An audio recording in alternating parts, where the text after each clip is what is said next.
morning guys. Going na kami sa aming fish coral site. So, madilim pa kasi alas 4:30 pa lang ng madaling araw. A few moments later. Nasa ibabaw na kami ng bunuan guys. Sa high tide area na si Guapo, patawid na. Galing doon naglinis. Ayan guys, oh.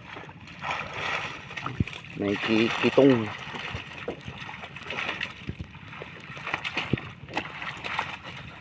Saka may sugpo. Puno piraso. Ayan, tapos na kami guys. Patawid na kami doon sa kabila. Ang huli rito, pang ulam, abot hanggang hapon. Plus doon pa sa kabila. Diba guys? O, tawid tayo dito sa tulay ni Gulayat na lubid ang hawakan. A few minutes later.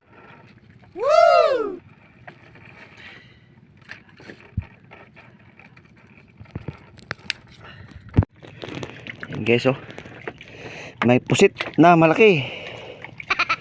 Subiron. Tsaka yung alimango. May bihod. Nabay bihod ng alimango. Kaya pakawalan din natin yun. Sabi nga nila, sayang daw pero masayang yung anak niya. Kasi mas marami yun kaysa sa kanya isa lang.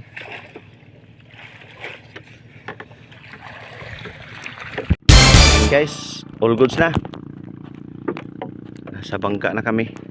All in na lahat. Uwi na kami. Goodbye bunsod. Salamat sa mga liho mo. Yung liho mo, napakalaking tulong talaga.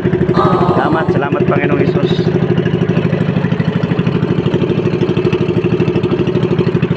Many months later. May bihod.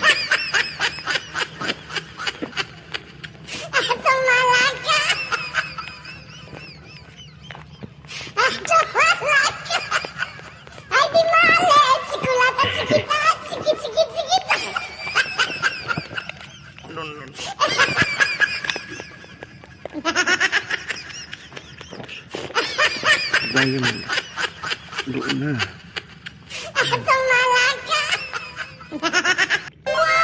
Sibat na. Ayan na, layo na. Ano? Ang bula. Lumulutang na ang isda. May okra pa. Ayan na guys, oh. Mukhang masarap na to guys. Sariwang gulay. Saan ka pa niyan? Yung gulay niyan, tanim yan. Tanim ng mother ko. Ito yung okra na to, tanim ko to. Oh, di ba?